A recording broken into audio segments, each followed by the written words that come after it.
Baik, kita mulai saja ya.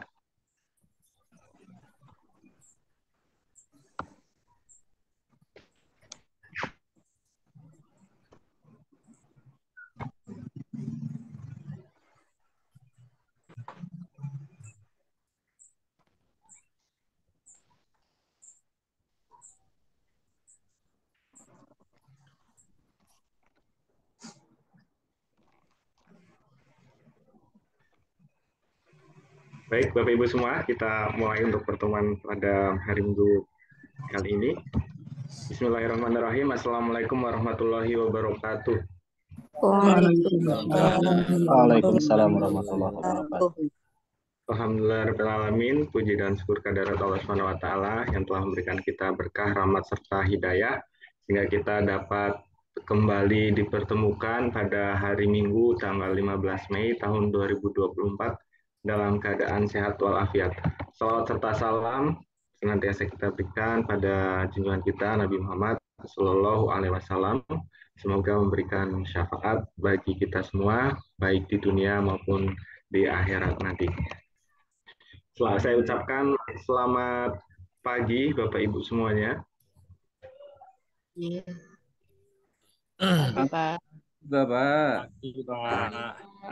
Kita ketemu lagi di pertemuan sinkronus yang ketiga. Nah, ini sebagai apa? sebagai pemenuhan dari 4 kali sinkronus dan alhamdulillah kita baru yang ketiga dan kemungkinan sinkronus yang keempat akan kita laksanakan di pertemuan yang ke 13. Nah, ini kan baru pertemuan kalau tidak salah baru ke 10 atau 11 ya, Bapak Ibu. Ke 10 kalau tidak salah ya, atau 11. Ya, itu Pak. Nah, insya Allah akan ada di pertemuan ke-13 karena kita ada 14 kali pertemuan, baik yang sinkronus maupun asinkronus. Nah, di pertemuan kita pada pagi hari ini adalah pertemuan sinkronus yang ketiga dan saya ingin memberikan beberapa diskusi bersama terkait dengan ternyata pemerintah kita gitu ya Indonesia memiliki satu agenda Bapak Ibu semuanya yang berkaitan dengan strategi nasional berkaitan dengan kecerdasan artifisial. Nah, ini nanti insya Allah materinya akan saya bagikan kepada Bapak Ibu semuanya. Barangkali linknya saya bagikan saja materinya ya Bapak Ibu di ini di chat box ya. Di chat box materinya akan saya bagikan. Tapi kok ini. Baik, saya akan kirimkan materinya. Mana ini?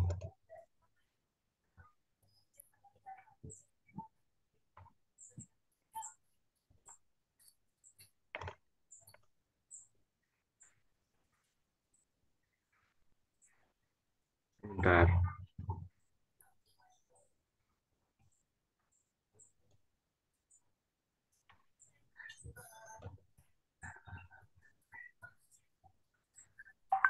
Ini sedang proses, Bapak Ibu semua, terkait dengan materi kita pada pagi hari ini. Nanti bisa kita diskusikan bersama. Silahkan sembari Bapak Ibu mengikuti Zoom pada pagi hari ini bisa sambil dibuka. Lumayan ini ada beberapa hal yang berkaitan dengan strategi nasional kecerdasan artifisial Indonesia yang insya Allah ini akan menjadi agenda kita bersama. Nah, kenapa saya merasa penting bahwa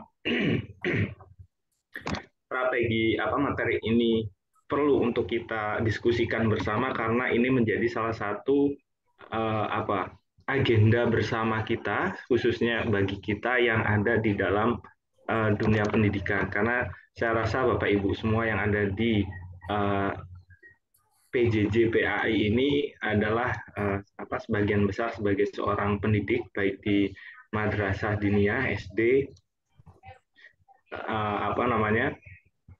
SMP ataupun SMA atau aliyah begitu. Nah, ini menjadi agenda kita bersama karena penting sekali bagi kita untuk bisa satu frekuensi begitu dengan negara sehingga pemenuhan terhadap strategi nasional ini bisa insya Allah tercapai nantinya.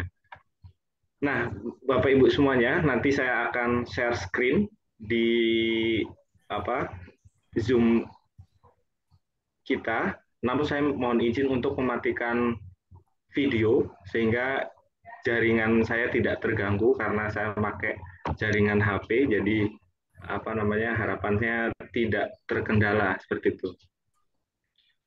Baik, untuk mempersingkat waktu dan tidak berlama-lama, saya akan bagikan sekalian share screen. Nah, harapan saya nanti Bapak Ibu bisa baca, nanti kemudian kita diskusikan bersama. Kalau misalkan nanti saya ada yang ingin ditanyakan, silahkan menyela saja, tidak apa-apa. Biar istilahnya, saya nggak ngomong terus dan ada kesempatan Bapak Ibu untuk bisa saling berdiskusi begitu. Oh ya, pada pertemuan kita pada pagi hari ini antara A5 dan A6 gabung gitu ya. Jadi alhamdulillah bagi saya lumayan mengirit tenaga. Biasanya dari jam berapa, setengah 8 sampai jam 12 saya ngomong terus, jadi lumayan gitu ya. Jadi ya alhamdulillah bisa kita persingkat dengan digabungkan antara kelas A5 dan kelas A6. Nah, bagi kawan-kawan yang barangkali belum masuk ke Zoom meeting pada pertemuan kita pada pagi hari ini, bisa mohon dijapri agar bisa segera masuk ke Zoom meeting.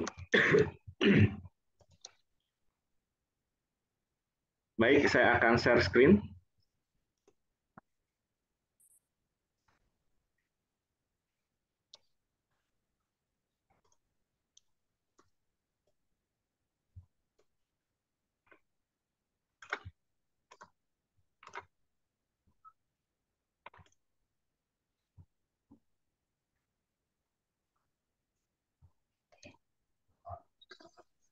Apakah sudah kelihatan, Bapak Ibu? Sudah, Pak. Sudah. Kelihatan, Pak. Ya.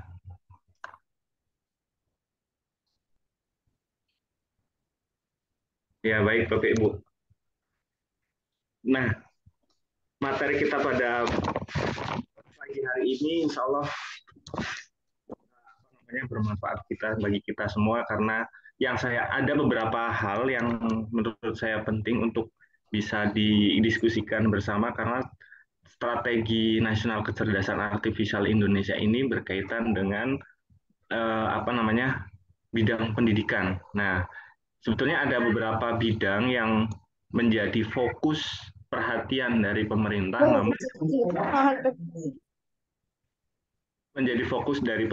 namun saya rasa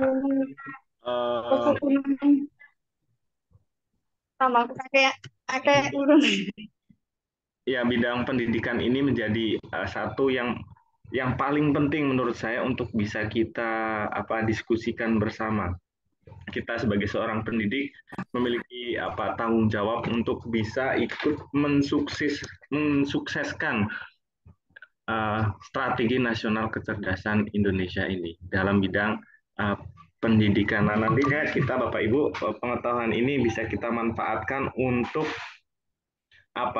membimbing anak didik kita untuk bisa mengarah ke sana, karena mau tidak mau Bapak Ibu, dunia pada masa sekarang ini sudah terdigitalisasi, semuanya banyak yang sudah terkoneksi dengan komputer, terkoneksi dengan internet dan lain sebagainya, dan kita pada masa sekarang itu sudah masuk ke era society 5.0 ataupun revolusi industri 4.0. Nah, ini tantangan dunia inilah yang kemudian menjadi agenda pemerintah, baik pemerintah Indonesia maupun pemerintah-pemerintah yang ada di seluruh dunia, untuk bisa merespon dan lebih adaptif dalam menyiapkan berbagai tantangan dunia ke depannya. Nah, salah satu tantangannya adalah berkaitan dengan kecerdasan artifisial. Nah, kecerdasan artifisial ini Bapak Ibu menjadi penting karena perkembangan teknologi pada masa sekarang ini sudah serba otomatisasi. Nah, banyak hal yang berkaitan dengan otomatisasi ini, salah satunya adalah kecerdasan artifisial. Nah, kecerdasan artifisial ini bagi sebagian orang memang sangat antusias, tapi ada sebagian orang yang uh, cukup pesimis terhadap uh, kecerdasan artifisial ini karena bagi kita yang apa optimis terhadap kecerdasan artifisial ini merasa bahwa AI ini sangat membantu pekerjaan kita. Tapi ada beberapa orang, pihak, kelompok, atau seseorang yang merasa pesimis terhadap kehadiran AI ini. Nah, biasanya orang-orang yang merasa pesimis ini ada yang disebut sebagai seorang luditis. Nah, ini luditis ini sebagai sebuah istilah atau gerakan ya, gerakan yang menganggap kecerdasan artifisial ini sebagai sebuah ancaman bagi keberlangsungan kehidupan manusia. Nah, ancamannya apa saja? Banyak sekali, termasuk uh, kita sebagai seorang pendidik itu juga cukup terancam dengan kehadiran AI ini karena AI ini digadang-gadang begitu ya bisa menggantikan kita sebagai seorang pendidik. Nah, guru ini nantinya bisa digantikan oleh AI. Itu menjadi salah satu tantangan kita bersama karena mau tidak mau peluang itu sangat terbuka. Nah, peluang yang terbuka ini, tantangan-tantangan yang terbuka ini kemudian eh, apa eh, direspon oleh pemerintah kita untuk menyiapkan atau negara ini bersiap-siap untuk menghadapi tantangan itu sehingga tantangan itu bisa menjadi peluang. Nah, ini kemudian bagi kita Bapak Ibu yang ada di kelas pengantar teknologi informasi ini, semoga dengan adanya mata kuliah kita pada pagi hari ini bisa lebih respon, terus kemudian bisa lebih tanggap terhadap tantangan dan ancaman yang kita hadapi ke depannya.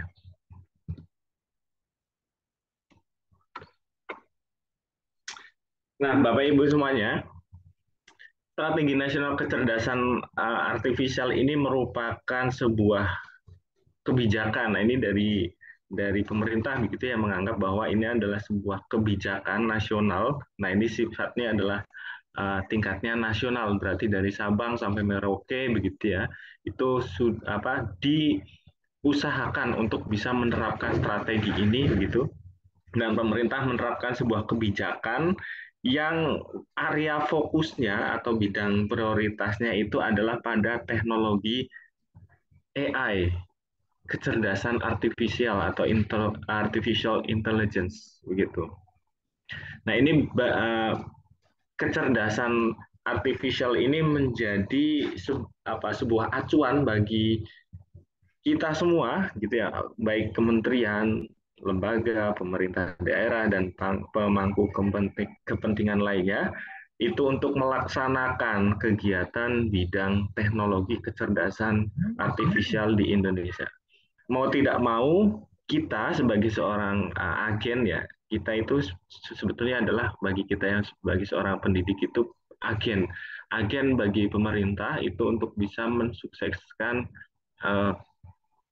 strategi nasional ini, walaupun memang ada beberapa dari kita barangkali yang merasa tidak setuju untuk melaksanakan strategi nasional ini. Saya rasa pro dan kontra itu pasti ada, pertentangan, terus kemudian dukungan itu pasti selalu ada. Nah, saya rasa bagi kita yang sudah lama di dunia pendidikan, Bapak Ibu sudah banyak apa namanya pengalamannya di bidang pendidikan, kita yang ada di sekolahan, baik yang di bawah Kementerian Pendidikan dan Kebudayaan ataupun kita yang berada di bawah Kementerian Agama gitu ya. Kita adalah sebagai sebuah agen dari kementerian itu sendiri. Nah, kita sebagai sebuah agen ini merasa bahwa sosialisasi ini tidak belum menyeluruh menurut saya, walaupun strategi nasional ini sudah sejak 2020 dan ini dicanangkan sampai tahun 2045 gitu ya. Tapi saya rasa sosialisasi ini belum menyeluruh dan tidak semua orang mengetahui adanya strategi nasional kecerdasan artifisial ini. Nah, insya Allah di apa namanya pertemuan kita pada pagi hari ini kita mencoba untuk lebih mengkaji mendalam Bapak Ibu.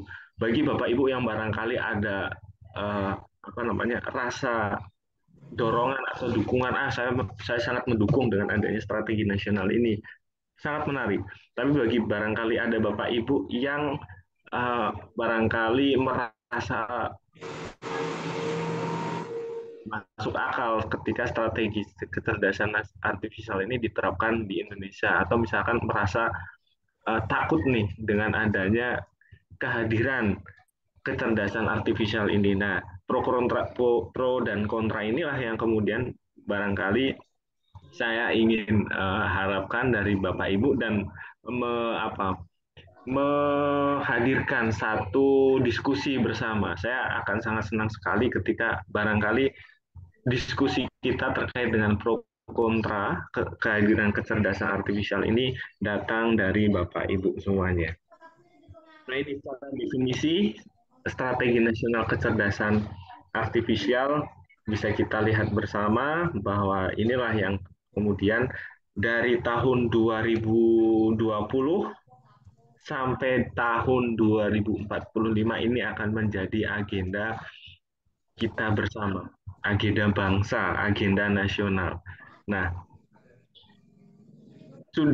berarti sudah 4 tahun berjalan. Nah, nanti kita akan lihat di beberapa slide yang berikutnya nanti sejauh mana pencapaian selama 4 tahun ini sudah berjalan. Apakah sudah banyak yang dicapai ataukah masih menjadi PR untuk kita bersama mewujudkan strategi nasional ini.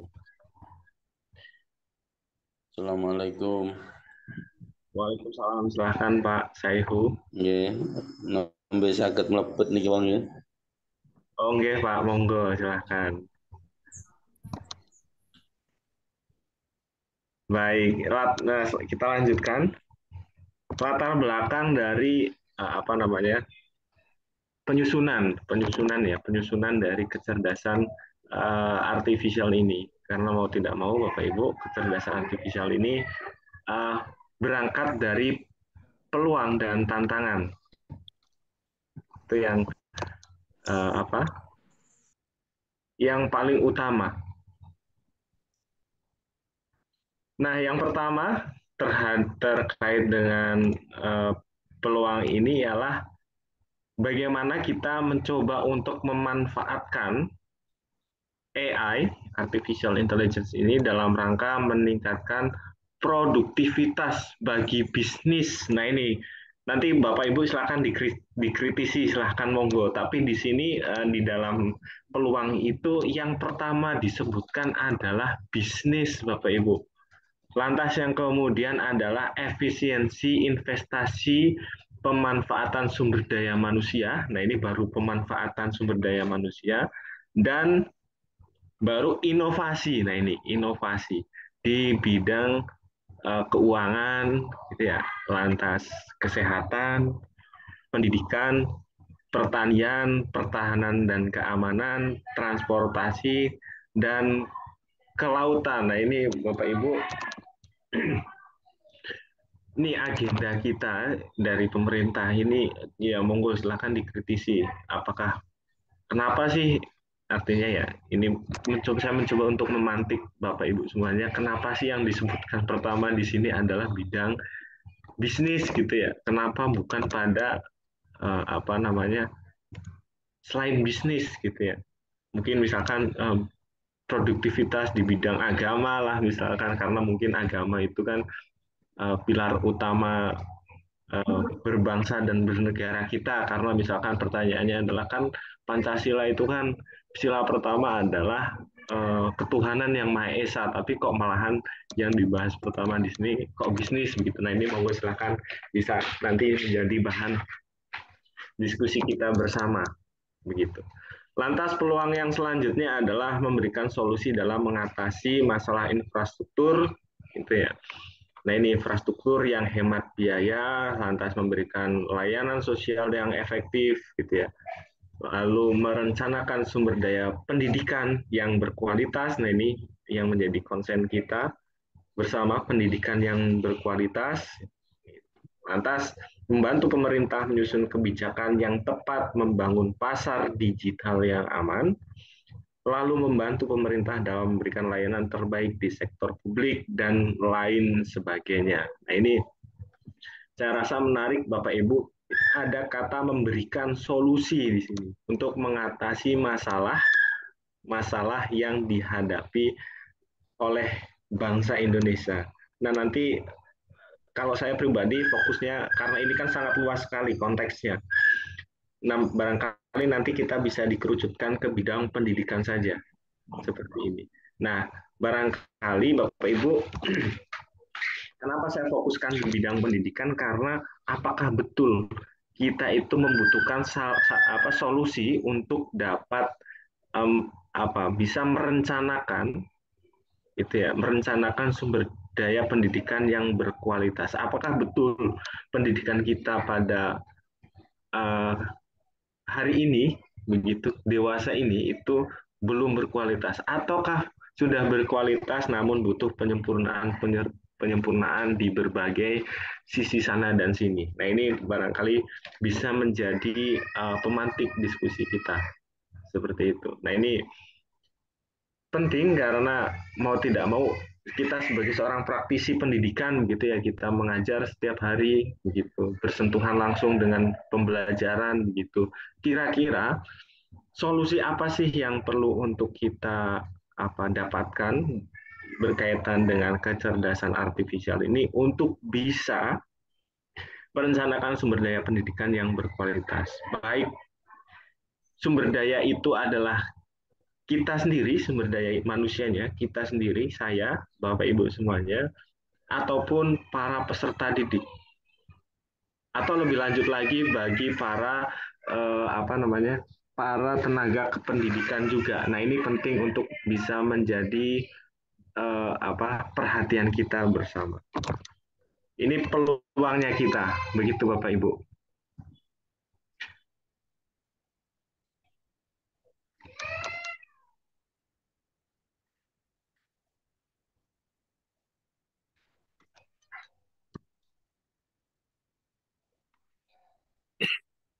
Lantas selanjutnya ada tantangan penggunaan AI. Nah ini tantangan bagi kita memang istilahnya masih menjadi PR bagi kita semua berkaitan dengan kesiapan tenaga kerja terampil yang mengembangkan dan menggunakan kecerdasan artifisial. Ini ada 4 poin sebetulnya yang berkaitan dengan tantangan kita pada hari ini, yaitu kesiapan tenaga kerja, terus lantas kesiapan regulasi yang mengatur etika penggunaan dan pemanfaatan kecerdasan artifisial yang bertanggung jawab, lantas kesiapan infrastruktur komputasi dan data pendukung pemodelan kecerdasan AI, dan kesiapan industri dan sektor-sektor publik dalam mengadopsi inovasi-inovasi kecerdasan artifisial. Nah, di poin pertama, Bapak Ibu, ini menarik bagi kita bahwa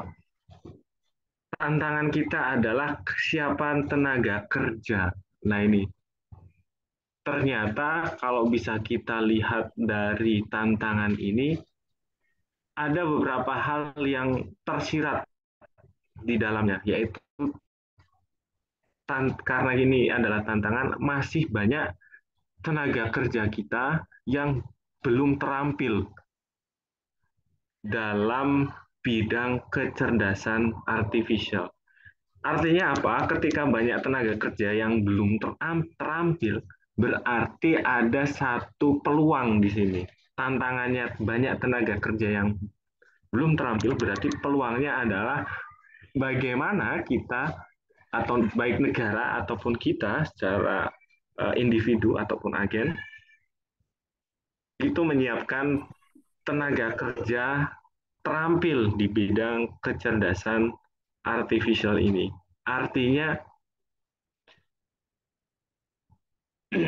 artinya adalah kita sebagai, baik sebagai guru, baik sebagai orang tua begitu ya, bisa menyiapkan anak didik kita ataupun anak cucu kita untuk menjadi tenaga kerja terampil di bidang artificial intelligence. Nah, dari sinilah kita bisa menangkap peluang Bapak Ibu bahwa ke depan pekerjaan di bidang artificial intelligence itu masih sangat terbuka luas gitu. Barangkali kalau pada zaman dulu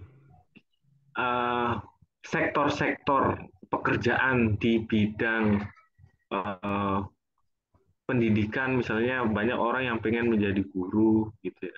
Di bidang keuangan banyak orang yang ingin menjadi seorang bankir misalkan. Di bidang kesehatan banyak orang yang ingin menjadi dokter dan perawat gitu ya. Tapi belum banyak anak-anak kita yang ingin menjadi seorang tenaga ahli di bidang kecerdasan artifisial. Nah, ini menyimpulkan bahwa Bapak Ibu ke depan pekerjaan yang banyak diminati atau banyak dibuka di dunia pekerjaan adalah di bidang artificial intelligence. Nah, sekarang baru tahun 2024. Agenda strategi ini sudah dirancang 2020. Artinya sudah 4 tahun berjalan. Nah, goals-nya itu akan terjadi di tahun 2045. Nah, artinya masih ada waktu sekitar 20 tahun lagi. Nah, kemungkinan 20 tahun lagi bagi kita yang masih punya anak kecil, barangkali di usia 5 tahun katakanlah begitu ya, berarti 20 tahun lagi anak-anak kita ini sudah sekitar usianya 25 tahun. Nah, usia 25 tahun inilah yang kemudian uh, bayangannya begitu akan mengisi pekerjaan-pekerjaan di bidang artificial intelligence. Nah, rentang waktu sekitar 20 tahun inilah kemudian bisa kita persiapkan. Barangkali Bapak Ibu ada yang punya anak ataupun anak didik yang masih di madrasah ibtidaiyah di SD misalkan seperti itu, bisa mulai diarahkan untuk membuka peluang baru di bidang kecerdasan artifisial. Nah, peluang-peluang inilah yang bisa kita tangkap Bapak Ibu. Kita sudah mulai tersadarkan kecerdasan artifisial ini menjadi peluang dan insya Allah akan diisi oleh anak didik kita. Insya Allah beberapa tahun ke depan, dan ini di tahun 2045 kalau kita betul-betul melaksanakan strategi nasional kecerdasan artifisial ini, insya Allah tenaga kerja yang berkaitan dengan artificial intelligence akan dikuasai oleh anak-anak bangsa, anak-anak Indonesia. Yang kita lihat pada pagi hari ini adalah banyak tenaga kerja di bidang artificial intelligence itu diisi oleh orang-orang luar. Belum banyak diisi oleh anak bangsa. Banyak orang-orang, barangkali tenaga ahli yang sekarang lagi booming itu kan dari China gitu ya, orang-orang Chinese gitu ya. banyak sekali sekarang sedang menguasai dunia, dari Amerika, dari Eropa. Yang lagi trending sekarang adalah orang-orang India, begitu ya. Bagaimana mereka merancang satu kota yang apa namanya high technology city gitu. Nah ini kita akan merancang ke sana, insya Allah high technology city, kota yang memiliki apa teknologi tingkat tinggi. Nah ini menarik Bapak Ibu. Nah insya Allah tidak hanya akan diisi oleh talenta-talenta dari luar negeri, tapi insya Allah talenta kecerdasan artifisial ini akan diisi oleh anak-anak bangsa kita. Barangkali salah satu dari anak didik Bapak Ibu semuanya di kemudian hari.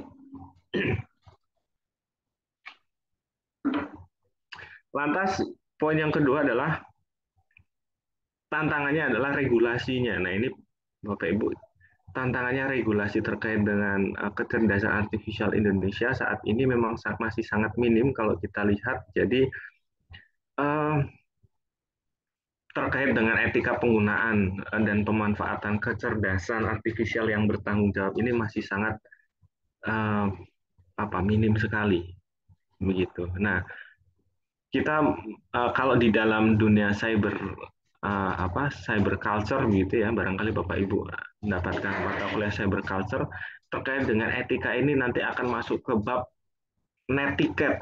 Nah, ini ada istilah netiquette begitu ya. Kalau kita di dunia nyata ini ada istilah etika, etiket gitu ya. Tapi kalau di dunia cyber, dunia cyberspace, dunia maya, itu ada istilah netiquette. Nah, netiquette inilah yang kemudian akan semoga ke depan akan dirancang oleh pemerintah ataupun para pemangku kepentingan, pemangku kebijakan terkait dengan penggunaan etika pemanfaatan kecerdasan artifisial. Mungkin barangkali UU ITE sudah cukup mewakili, tapi cukup mengkhawatirkan juga keberadaannya karena merupakan pasal karet, gitu ya, yang bisa dimanfaatkan sedemikian rupa, bisa menjadi kalau bisa saya bilang menjadi apa ya, bisa berlaku bersisi positif ataupun sisi negatif UU ITE di Indonesia ini. Nah, nanti itu bisa menjadi juga terkait dengan regulasinya. Lantas kesiapan infrastruktur komputasi dan data pendukung pemodelan kecerdasan artifisial. Ketika pemerintah memiliki satu agenda strategi nasional ini juga penting untuk menyiapkan infrastruktur komputasinya. Nah ini, kalau nanti kita akan lihat bahwa pemerintah mencanangkan strategi ini sebetulnya sudah mulai dari jenjang pendidikan formal dan non formal. Nah, nanti akan kita bahas jenjang pendidikan formal ini termasuk mulai dari pendidikan tingkat sekolah dasar. Nah, tingkat sekolah dasar ini menjadi pondasi, ya, menjadi pondasi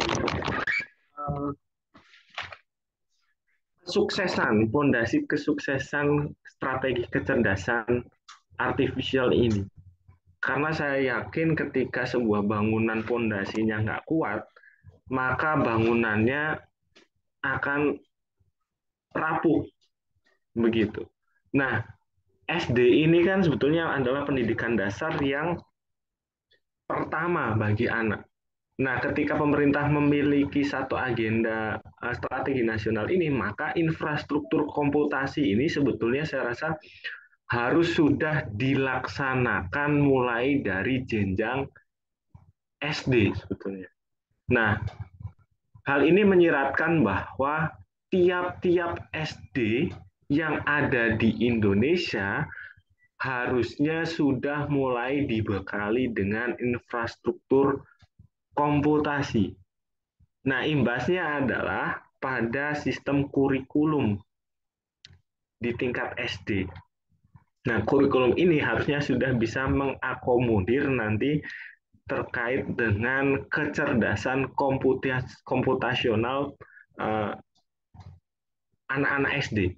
Nah, ini sudah mulai diajarkan gitu ya, keterampilan untuk menggunakan komputer dan lain sebagainya. Nah, sejauh ini yang saya amati adalah anak-anak SD ini sudah pinter-pinter sebetulnya. dibuktikan dengan banyak anak SD yang sudah bisa mengoperasikan HP, begitu ya. Lantas sangat sekali bermain game online. Kecerdasan-kecerdasan inilah yang sebetulnya uh, di satu sisi menarik, di satu sisi menjadi dilema.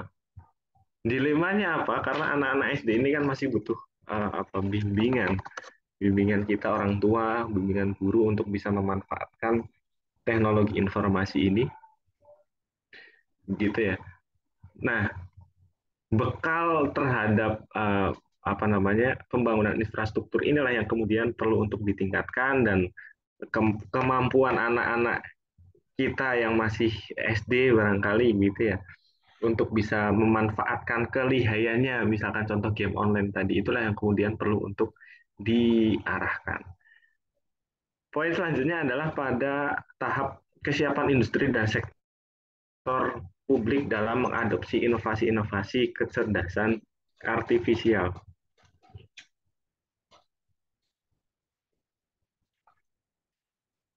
Nah, ini industri ini bisa menjadi hilirnya nantinya Bapak Ibu, karena mau tidak mau kecerdasan artifisial ini yang nantinya banyak menampung talenta-talenta muda yang berbasis pada kecerdasan artifisial ini adalah bidang industri. Apakah industri kita, industri yang ada di Indonesia itu sudah siap untuk bisa beradaptasi terhadap kecerdasan artifisial? Karena saya yakin masih banyak industri yang uh, belum responsif terhadap kecerdasan artifisial. Tapi saya yakin industri ini sedang menuju ke sana.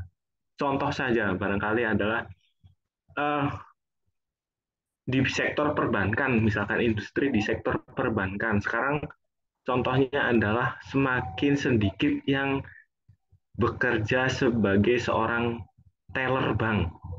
Nah, teller bank sekarang sudah digantikan oleh mesin ATM.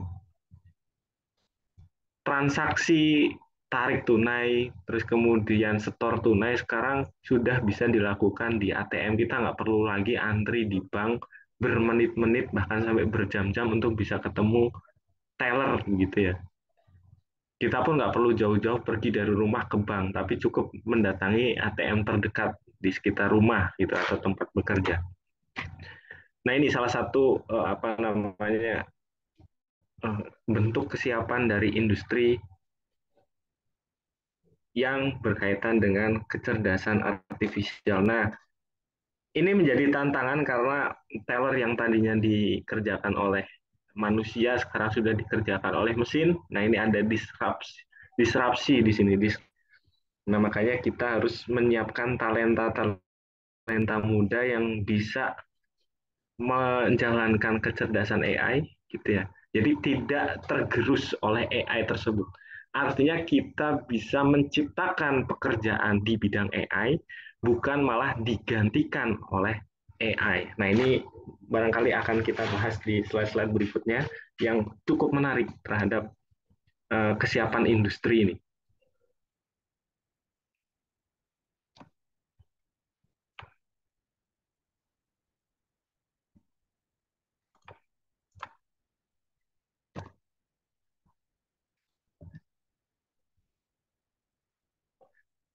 Nah, untuk slide yang ada di hadapan Bapak Ibu semuanya ini adalah peta dunia yang menunjukkan beberapa negara-negara dunia yang sudah mulai menerapkan atau memiliki strategi kecerdasan artifisial di negara-negaranya. Kalau bisa kita lihat di peta tersebut, mayoritas negara-negara Eropa lah yang sudah memiliki strategi nasional kecerdasan artifisial. Nah, ini menunjukkan betapa majunya negara Eropa begitu ya. Dan betapa tanggapnya mereka terhadap negara-negara sorry, majunya mereka terhadap apa namanya, tanggapnya mereka terhadap kecerdasan artifisial ini. Ini mayoritas didominasi oleh negara-negara Eropa. Di Afrika itu baru yang kelihatan adalah Tunisia dan Kenya. Itu untuk negara-negara di Afrika. Lantas untuk di Amerika Latin itu ada Kolombia, Uruguay, Argentina, Chile. Nah ini negara-negara yang sudah mulai menerapkan strategi nasional AI ini. Kalau di Asia, nah ini didominasi oleh negara-negara seperti Jepang. Nah kalau Jepang kita tahu negara maju begitu ya. Lantas Republik Korea, nah ini Korea Selatan gitu, ini sudah mulai menerapkan. Cina, lantas ada India.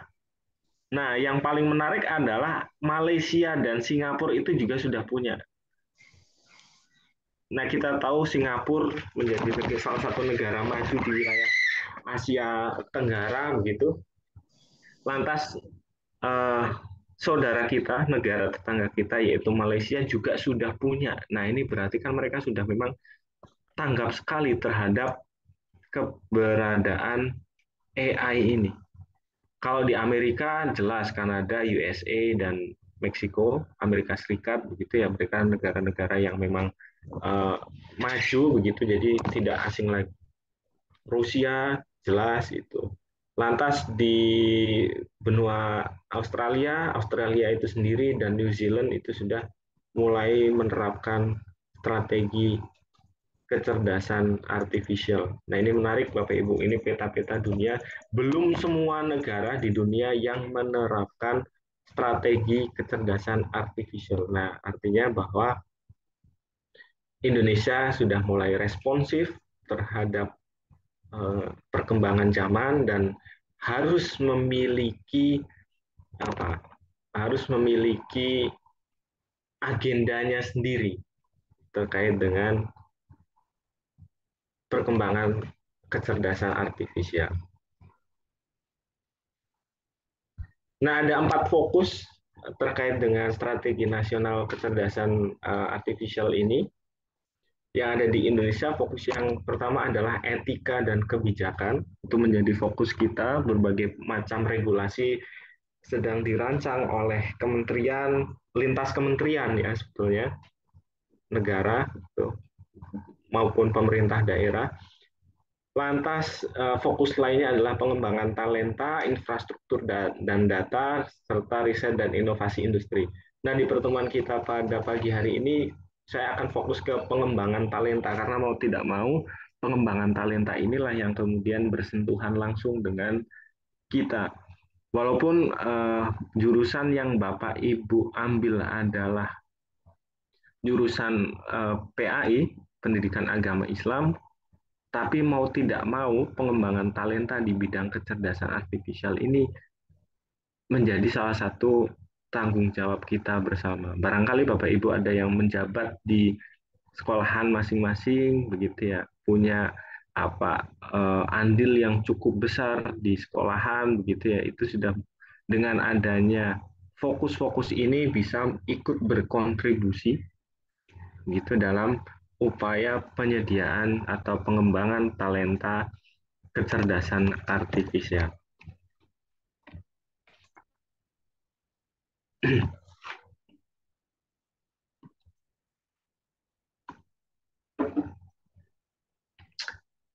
Ada beberapa strategi yang berkaitan dengan pengembangan artifisial ini, Bapak Ibu.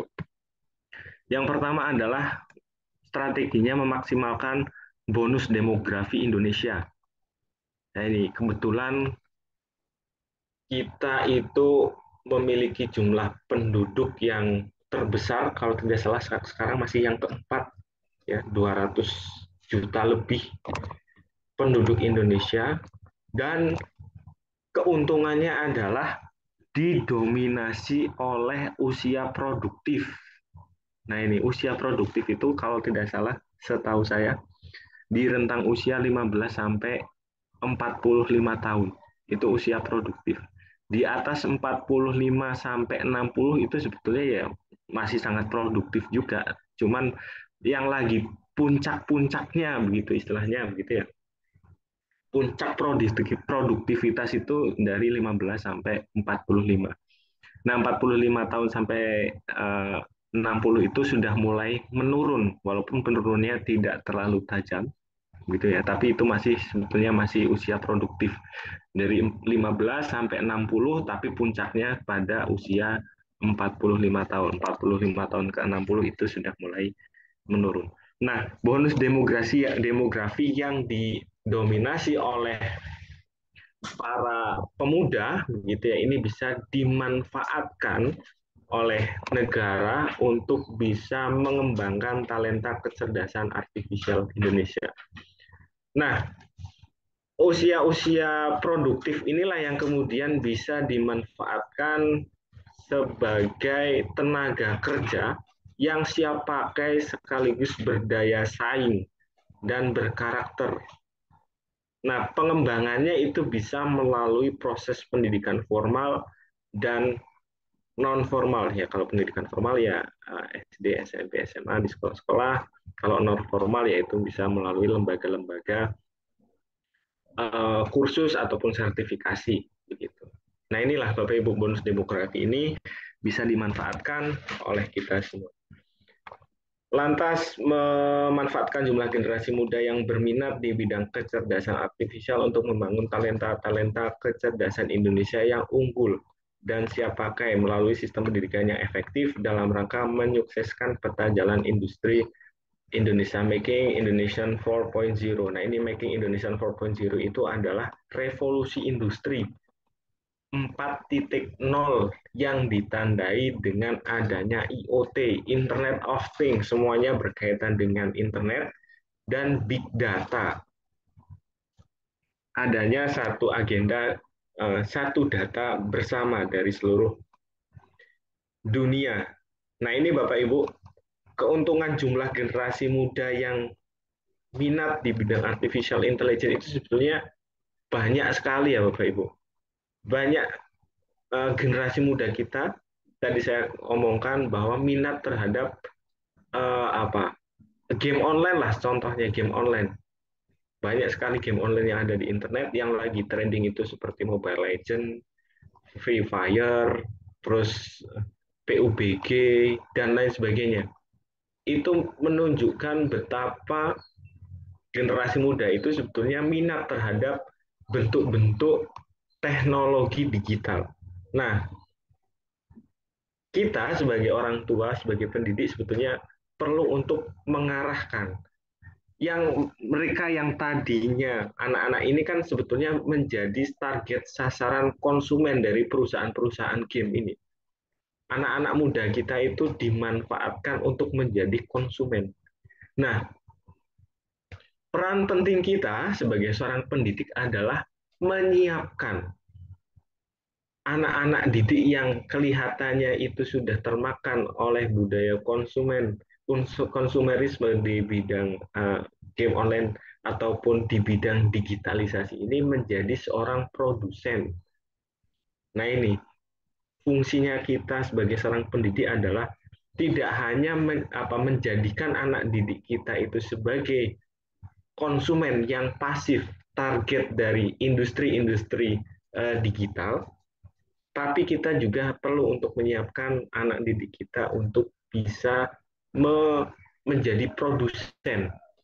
Kalau sekarang yang barangkali produsennya ya main game online, terus kemudian yang contoh nyata saja main game online, terus permainannya itu direkam menggunakan aplikasi perekam, lantas kemudian di upload ke YouTube misalkan, lantas dari YouTube banyak yang subscribe, banyak yang like, banyak yang share, banyak yang menonton dan lain sebagainya, itu bisa me, apa, menghasilkan pundi-pundi rupiah dan nilainya lumayan untuk bisa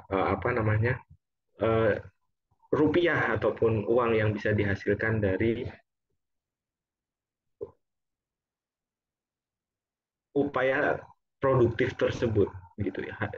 Sekarang baru pada tahap itu. Tapi kalau misalkan sejak SD sudah diajarkan, misalkan pengetahuan terhadap coding, terus kemudian diajarkan untuk bisa membangun game online sendiri, bagaimana mereka diajari untuk mendevelop, bagaimana caranya membuat satu game online dan lain sebagainya, sudah diajarkan sejak SD. Nah, talenta ini kemudian kemungkinan setelah lulus dari SMA misalkan lantas mereka ke perguruan tinggi, mereka sudah bisa menjadi para pengusaha di bidang kecerdasan artifisial. Nah, ini potensi-potensi itu masih sangat terbuka sekali Bapak Ibu. Ini satu dari banyaknya contoh yang menjadi peluang ke depannya seperti itu.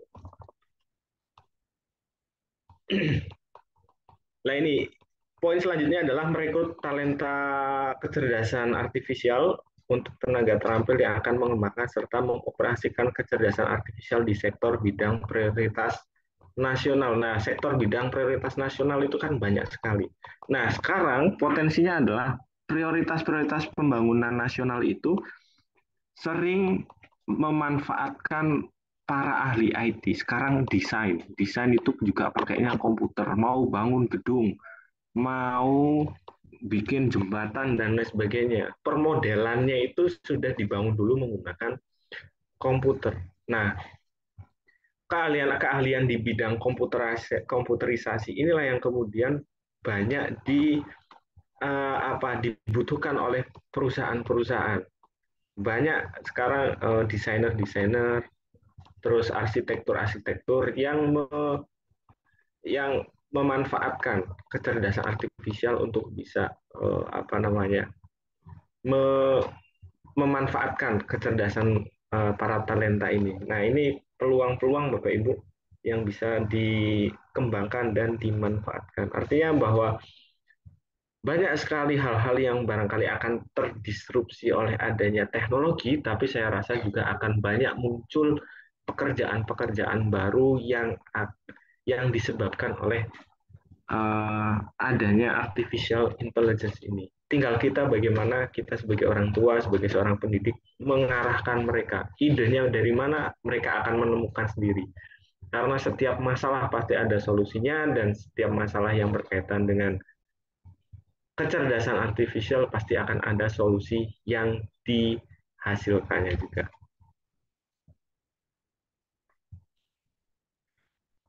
Lantas menyiapkan program pendidikan teknologi untuk kecerdasan artificial di semua lembaga formal dan non formal untuk menghasilkan banyak talenta kecerdasan artificial Indonesia yang berdaya saing mulai dari tingkat sekolah dasar dan menengah. Nah, ini kuncinya adalah sekolah dasar dan menengah Bapak Ibu. Sebelum mereka tertarik di bidang komputer di universitas, mereka pasti sudah punya background di pendidikan dasar dan menengah.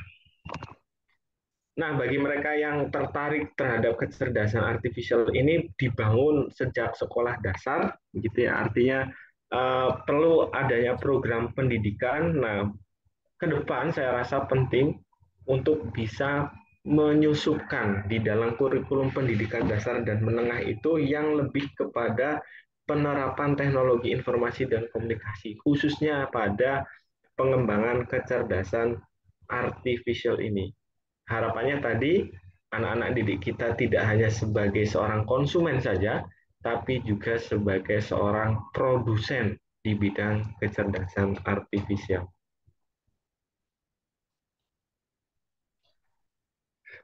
Dengan menjadikan mereka sebagai seorang produsen di bidang artificial intelligence, insya Allah talenta muda kita, anak-anak bangsa kita ke depan akan menguasai dunia di bidang kecerdasan artifisial di dunia. Jadi nggak cuma orang Amerika, nggak cuma orang Eropa. Sekarang Cina mendominasi, orang India juga mendominasi. Contoh,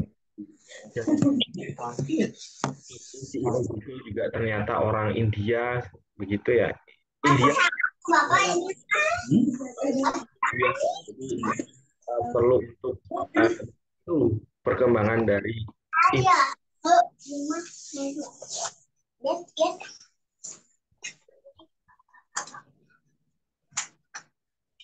Nah ini Bapak Ibu menyiapkan sistem pendidikan kecerdasan artifisial yang menghasilkan talenta kecerdasan artifisial sebagai pekerja, peneliti, dan wirausahawan di bidang kecerdasan artifisial. Nah ini yang akan menjadi fokus kita bersama tiga tiga pokok ini, pekerja, peneliti, dan wirausaha. Ada 5 bidang prioritas dari pemerintah, Bapak Ibu, bidang layanan kesehatan, reformasi birokrasi, pendidikan dan riset, ketahanan pangan, dan mobilitas dan kota pintar. Nah ini, yang menjadi fokus kita di hari ini adalah di bidang pendidikan dan riset, karena kita bersentuhan langsung dengan dunia pendidikan, maka bidang prioritas kita barangkali yang bisa banyak kita lakukan itu adalah di dunia pendidikan dan riset. Walaupun Bapak Ibu backgroundnya adalah nantinya sebagai lulusan pendidikan agama Islam, gitu ya. Tapi saya rasa tidak akan lepas juga besok pendidikan agama Islam juga pasti akan bersentuhan langsung dengan teknologi. Saya yakin itu pasti akan bersentuhan langsung dengan teknologi. Pembelajaran PAI besok juga akan bersentuhan langsung di bidang teknologi. Nanti akan kita bahas kira-kira bagian teknologi apa yang bisa dimanfaatkan untuk pengembangan pembelajaran PAI di sekolah ataupun di madrasah begitu.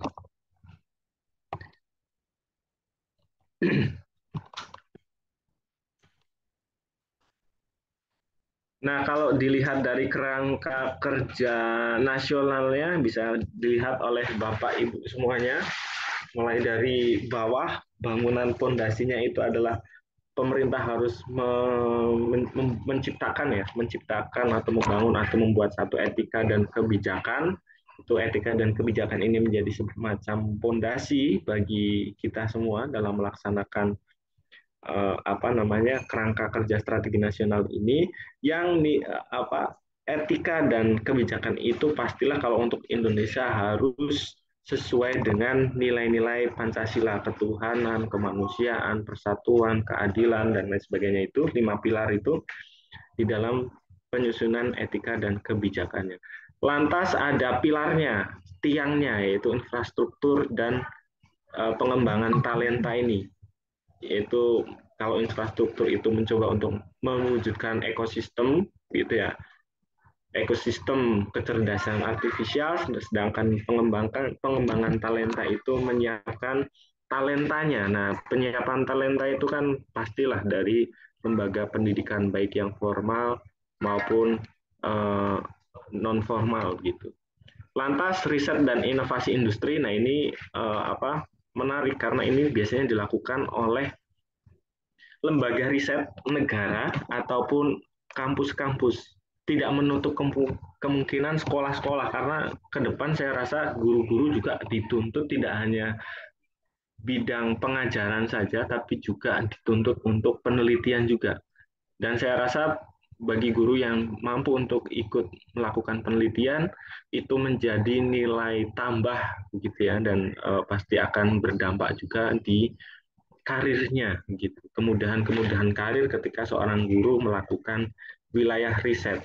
Nah, ke depan riset ini menjadi salah satu agenda utama dari pemerintah karena adanya kolaborasi, yang mana riset yang dihasilkan oleh lembaga penelitian, contohnya adalah BRIN begitu ya, Badan Riset Indonesia, ataupun universitas-universitas, hasil-hasil risetnya itu bisa dikolaborasikan dengan industri di Indonesia, khususnya adalah perusahaan-perusahaan yang berasal dari anak bangsa begitu.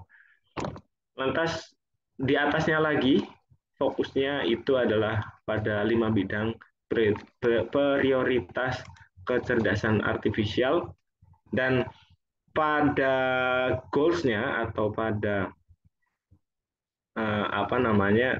hasilnya nanti adalah terwujudnya visi Indonesia 2045. Kita di tahun 2045 itu akan menjadi negara maju dan memiliki generasi emas. Nah, ini Indonesia emas tahun 45. Bertepatan dengan 100 tahun usia Indonesia merdeka. Nah, apakah akan terwujud? Gitu ya. Apakah betul-betul Indonesia itu akan memiliki generasi emas ataukah Indonesia akan memiliki generasi cemas? Nah, ini. Jika ingin memiliki generasi emas, maka kita sebagai seorang pendidik harus mempersiapkannya. Tapi kalau misalkan kita tidak menyiapkannya mulai dari sekarang, kemungkinan Indonesia emas tidak akan terwujud, malah yang terjadi adalah Indonesia cemas begitu.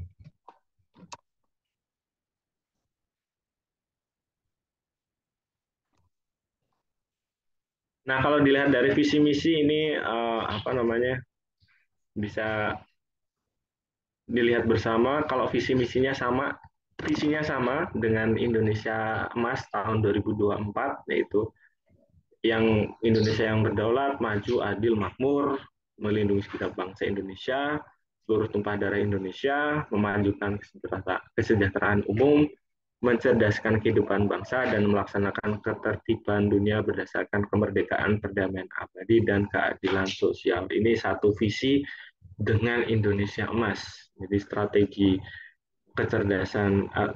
nasional kecerdasan artificial Indonesia ini masih satu visi dengan Indonesia Emas tahun 2045. Yang berbeda adalah pada misinya, yang mana misinya itu ada 4, yaitu mewujudkan kecerdasan artifisial yang beretika sesuai dengan nilai-nilai Pancasila. Nah, ini harus dikaitkan dengan Pancasila, karena mau tidak mau ya Pancasila sebagai landasan negara, dasar negara kita begitu, maka Pancasila ini masih harus dijadikan sebagai pondasi.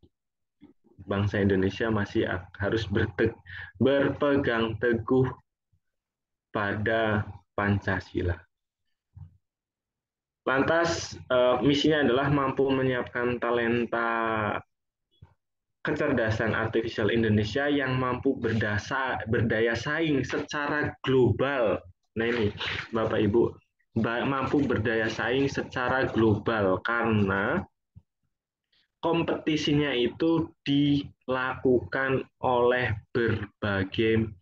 beragam atau banyak negara. Banyak negara yang sudah membuat strategi nasional yang tentu saja agendanya tidak hanya untuk dalam negeri mereka saja, tapi juga luar negeri. Sekarang talenta kecerdasan nasional ini masih didominasi oleh talenta dari luar negeri, tapi insya Allah di tahun 45 kita sudah mulai merintis semoga akan dikuasai oleh anak bangsa kita sendiri. Jadi anak bangsa kita tidak termarginalkan, tidak teralienasi, tidak terasingkan begitu oleh tenaga kerja dari luar. Kita nggak cuma nonton aja, kita nggak cuma jadi konsumen saja. Kebutuhannya adalah seperti itu.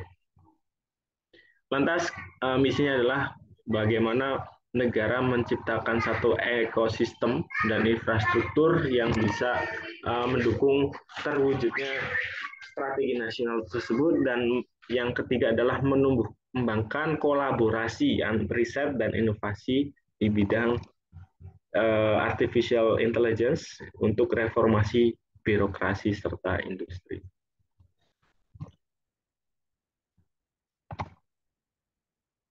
Sebelum saya berlanjut, barangkali ada pertanyaan dari Bapak Ibu semuanya. Silahkan.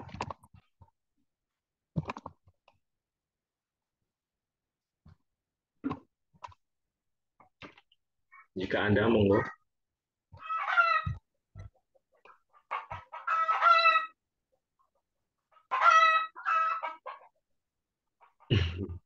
Jika tidak ada, barangkali bisa saya lanjutkan sampai setengah jam lagi, insya Allah. Ya, Pak.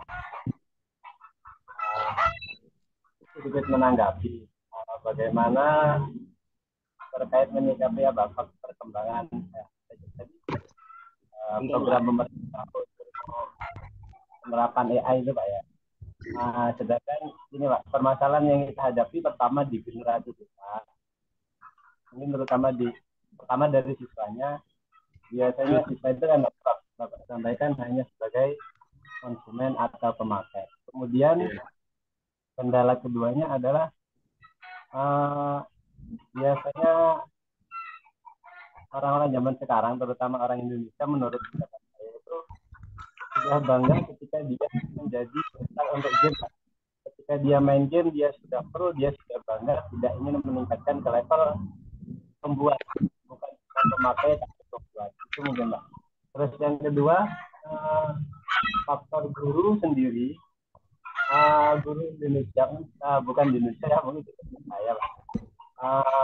Sebagian dari ada yang katanya apa ya, gak mikir, malas ruwet gitu lah. Artinya ketika kita itu mendapat diajari tentang teknologi baru, belum apa-apa mereka sudah bilang repot, nggak bisa, padahal belum dicoba. Nah, untuk mengatasi kendala-kendala seperti itu, solusinya kira-kira bagaimana? Termasuk kendala bagi guru-guru Indonesia itu yang sebagian Pak ya, yang gak mikir, malas ruwet. Mohon penjelasannya Pak. Iya Pak, ya menarik terkait dengan tadi kendala guru gitu. Terus yang pertama adalah yang anak-anak game online itu Pak, apa yang Lihat terus. Kemarin maksudnya terus. Sebagai pemakai tapi tidak dilanjutkan, ingin menjadi pencipta gitu lah istilahnya. Oh, hanya sebagai konsumen saja begitu ya Pak ya? Perlu sebagai pemain game misal, tapi tidak ada tantangan untuk ingin menjadi pembuat gamenya gitu Pak. Kira-kira kan yang terjadi seperti itu sekarang. Kalau lihat anak-anak di sini tuh, kalau sudah lebih hebat dari temannya itu sudah top, itu sudah. Tapi tidak ada motivasi untuk lebih ke tingkat yang lebih tinggi gitu Pak. Terima kasih Pak. Oh ya Pak. Ya memang yang pertama adalah anak-anak ini lebih cenderung untuk menjadi konsumen begitu ya Pak ya? Ya Pak. Ke tahap sebagai seorang produsen memang agak jadi PR untuk kita sebagai guru ataupun orang tua begitu. Yang kedua adalah mengatasi kesenjangan ya Pak ya, kesenjangan kita sebagai guru untuk beradaptasi terhadap teknologi baru begitu ya Pak ya. Ya baik.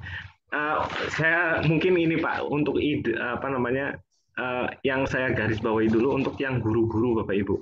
Nah, ini menarik karena mau tidak mau guru-guru ini harus dipersiapkan untuk bisa beradaptasi terhadap teknologi baru. Kalau di slide yang berikutnya nanti Bapak Ibu silahkan nanti itu bisa dilihat sendiri di bagian yang mana ya, sebentar yang ini kok jadi ini bingung saya. Bagian yang ada bagan gitu Pak, ada gambar yang warna hijau atau apa ya, sebentar.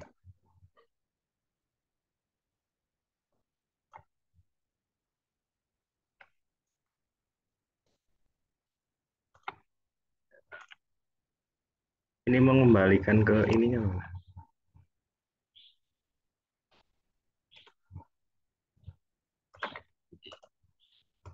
Di PowerPoint yang sebentar.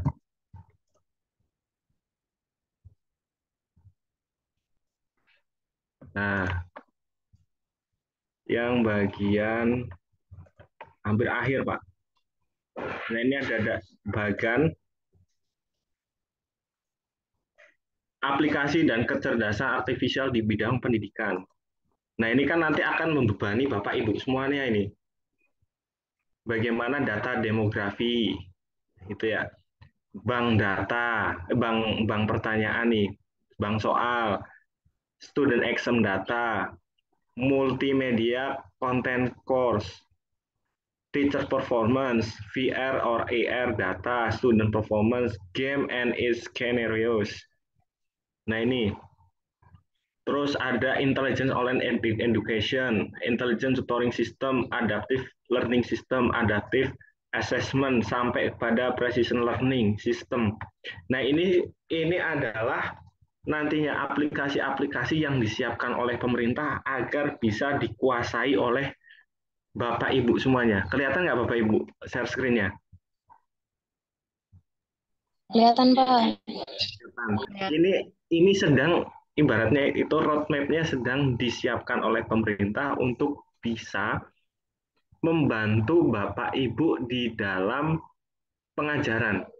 Nanti contoh misalnya adalah virtual laboratorium misalnya. Nah, ini nanti menjadi tanggung jawab dari pemerintah untuk membuat satu laboratorium virtual yang bisa memudahkan siswa atau peserta didik ini belajar. Contohnya, misalnya Bapak Ibu sedang mengajar bab haji misalkan. Nah, anak didik ini kan hanya bisa kalau sekarang kan manasik ya. Nah, ke depan manasik manasik itu bisa dilakukan menggunakan VR. Jadi kayak seakan-akan betul-betul hadir secara langsung ke eh, apa Masjidil Haram, ke Mekah langsung seakan-akan berada di sana. Nah ini, itu kan pasti membutuhkan keterampilan Bapak Ibu juga untuk bisa mengoperasikan, lantas mengajarkannya ke peserta didik. Nah, otomatis ini menjadi PR bagi Bapak Ibu yang kesulitan di bidang teknologi informasi masih gagap gitu ya. Aduh kok repot banget urusan administrasi ini aja belum selesai, udah harus belajar teknologi baru. Nah ini. Nah, salah satu menurut saya yang paling penting adalah bagaimana membekali Bapak Ibu untuk bisa beradaptasi. Nah, ini tugasnya adalah bukan tugas Bapak Ibu secara pribadi, tapi tugas pemerintah juga, tugas lembaga pendidikan ataupun pemangku kebijakan terkait untuk bisa membekali Bapak Ibu pada teknologi baru. Salah satunya, nah ini ada agenda dari pemerintah itu yang akan memberikan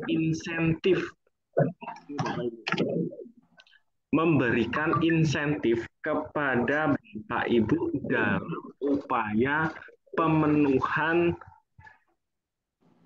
ataupun pengembangan talenta kecerdasan artifisial.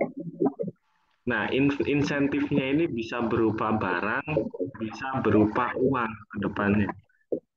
Kalau barang ya berarti insentifnya pengadaan teknologi komputer misalnya atau peralatan-peralatan yang mendukung, atau misalkan memberikan insentif pelatihan kepada Bapak Ibu bisa berupa workshop, seminar dan lain sebagainya itu untuk mengurangi gap gitu ya. Mengurangi kesenjangan di dalam dunia pendidikan. Saya rasa itu Pak. Dengan pemberian insentif saya rasa Bapak Ibu akan semangat. Ya insentifnya nggak cuma sekali dua kali harusnya ya sampai betul-betul bisa menguasai. Pengen menguasai apa misalkan penggunaan VR di dalam virtual reality gitu ya, penggunaan VR di dalam pembelajaran pendidikan agama Islam. Nah, otomatis Bapak Ibu harusnya dibekali dengan keterampilan penggunaan VR. Nah, proses pembekalan ini sebetulnya adalah tugas dari pemerintah kepada Bapak Ibu semuanya. Nah, idealnya kewajiban-kewajiban inilah yang kemudian dilaksanakan oleh pemerintah, lantas pemerintah memberikan insentif kepada Bapak Ibu semuanya. Itu.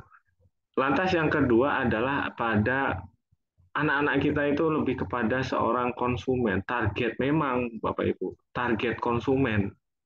Anak-anak kita luar biasa kemampuan di dalam game online itu, bahkan sampai beberapa hari yang lalu mendapatkan berita sampai ada yang edik begitu ya, sangat-sangat kecanduan, saking pengennya main game online dia sampai melakukan kerja sebagai ojek payung begitu ya, berita yang saya dengar, kerja jadi ojek payung terus kemudian uangnya alhamdulillah terkumpul terus kemudian dibelikan HP oleh dia, tapi karena kondisi ekonomi yang mendesak, oleh orang tuanya HP-nya dijual, gitu ya. Lantas karena dijual akhirnya dia depresi. Nah ini kan menjadi satu hal yang sangat miris sebetulnya. Betapa antusiasmenya anak-anak kita terhadap dunia digital, khususnya game online ini, jika memang betul-betul bisa diarahkan ke hal-hal yang sifatnya produktif ya sangat luar biasa. Nah, PR-nya adalah memang PR-nya banyak sekali. Untuk bisa menjadi seorang produsen dunia artificial intelligence ini memang harus dibekali keterampilan. Nah, sekarang beberapa SD sudah membekali anak-anaknya itu untuk bisa melakukan keterampilan pengkodean, Bapak Ibu. Cuman ya memang terbatas. Terbatasnya itu satu, pertama belum masuk ke kurikulum nasional dan hanya terbatas pada ekstrakurikuler saja. Selain itu, sudah terbatas di kurikulum, belum dimasukkan keterampilan kecerdasan artificial intelligence, terus hanya sebatas ekstrakurikuler saja, gitu ya.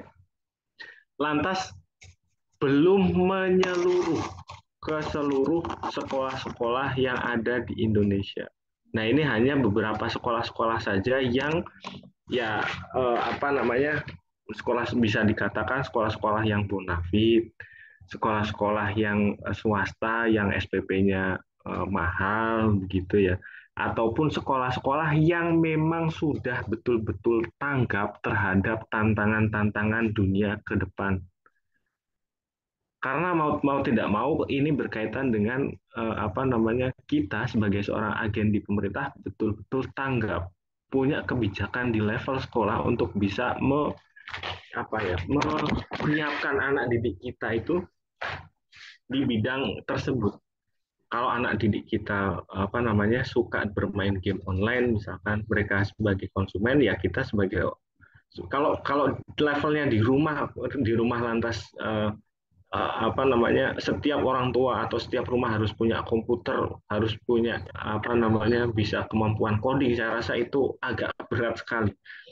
Tapi bagi kita yang ada di dunia pendidikan di sekolah, kemudian punya agenda memasukkan misalnya minimal kurikulum untuk bisa membekali anak-anak ini melakukan coding, terus kemudian coding ini bisa dimanfaatkan untuk menciptakan satu game sederhana, ini sangat luar biasa Bapak Ibu.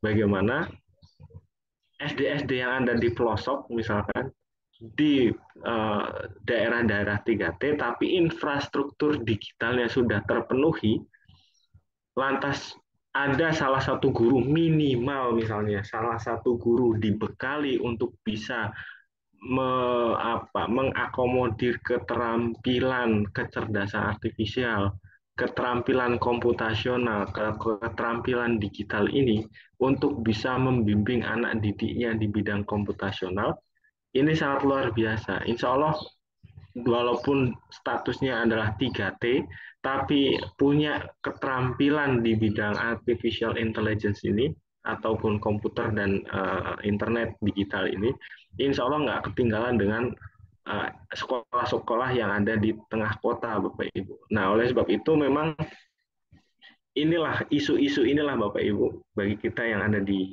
dunia pendidikan, apa sih peran kita terhadap tantangan ke depan? Karena mau tidak mau pasti dunia digital, kecerdasan artifisial, internet, komputer, itulah yang akan menjadi peluang dan tantangan untuk kita bersama, khususnya di dalam dunia pendidikan. Makanya Bapak Ibu, siapa tahu nih, Bapak Ibu ada yang jadi kepala sekolah atau waka kurikulum seperti itu di sekolah, itu bisa memasukkan kebijakan di level sekolah.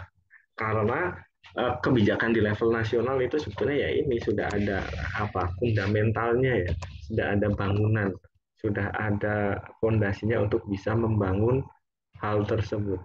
Nah, barangkali nanti ke depan kebijakan-kebijakan, saya nggak tahu di sekolah kebijakannya seperti apa. Tapi ke depan saya rasa kalau kita menganggap bahwa kecerdasan artifisial itu penting, komputer itu penting, maka barangkali misalkan contoh bos bisa diarahkan ke pengembangan digital school misalkan. Insya Allah di pertemuan keberapa 13 mungkin Pak akan kita bahas contoh digital school insya Allah. Bagaimana betul-betul sekolah menerapkan sekolah berbasis digital seperti itu. Itu untuk menanggapi perkembangan dunia pada masa sekarang. Nah, kalau misalnya karena digital school itu salah satu yang memangkas gap antara sekolah di perkotaan dengan sekolah di 3T saya rasa. Walaupun 3T tapi kemampuan komputasionalnya luar biasa, saya rasa nggak akan kalah saing dengan sekolah-sekolah yang ada di perkotaan. Memang PR, memang sulit, memang masih akan menjadi pekerjaan rumah kita bersama begitu. Ini masih jauh lah untuk bisa barangkali terwujud seperti itu. Tapi mulai sedikit demi sedikit ini sudah dirintis sejak tahun 2020 dan nanti goalnya adalah di tahun 45, maka kita masih punya waktu sekitar 20 tahunan lagi untuk menuju ke sana, maka insya Allah akan terwujud. Ya, semoga kita masih diberi umur panjang untuk bisa sampai ke tahun 45, begitu. Bisa menyaksikan betapa kerja keras kita membuahkan hasil yang kita tanamkan pada anak didik kita di sekolah saat sekarang bisa dituai di tahun 2045. Saya rasa itu. Oke, Pak dosen, mohon maaf ini untuk kelas A5 sudah ditunggu yang jam 9.50, Pak. Siap Pak. Nah. Ya, baik. Ini bisa kita akhiri di pertemuan kita pada pagi hari ini. Untuk materi yang selanjutnya kan masih ada banyak slide nih. Ini sebenarnya bisa untuk 2 pertemuan ini Bapak Ibu, bisa untuk 2 siap, pertemuan. Pak, siap. Nanti bisa disambung di chat room, chat grup WA. Betul Bapak. Ya. Baik. Mohon di-share di grup WA, Pak. Ya, Pak. Mohon di-share di grup WA. Oh ya, di grup WA. Tapi ini bisa di-download ya materinya di. Sudah, Pak, sudah ter-download tadi, Pak. Ya, Oh, nanti bisa di-share. Baik yang A5 ataupun A6. Baik Bapak Ibu, terima kasih atas perhatiannya. Mohon maaf apabila ada kekurangan dan khilafan karena waktu yang membatasi kita cukup lumayan ya. Tapi saya rasa semoga pertemuan kita pada pagi menjelang siang ini membuka wawasan kita, menambah pengetahuan kita terkait dengan kecerdasan artifisial Indonesia. Karena mau tidak mau ini adalah tantangan dan peluang kita, maka harus kita sikapi dengan optimisme gitu ya. Walaupun ada rasa pesimisme di antara kita, mungkin nggak sih akan tercapai gitu ya. Indonesia punya talenta kecerdasan artifisial yang berdaya saing internasional seperti itu. Tapi kita harap salah satu anak didik kita akan mencapai level dunia, level internasional. Baik, terima kasih Bapak Ibu. Mohon maaf apabila ada kesalahan dan khilafan baik yang disengaja ataupun tidak disengaja. Saya akhiri wabillahi taufiq wal hidayah. Wassalamualaikum warahmatullahi wabarakatuh. Waalaikumsalam warahmatullahi wabarakatuh. Waalaikumsalam warahmatullahi wabarakatuh.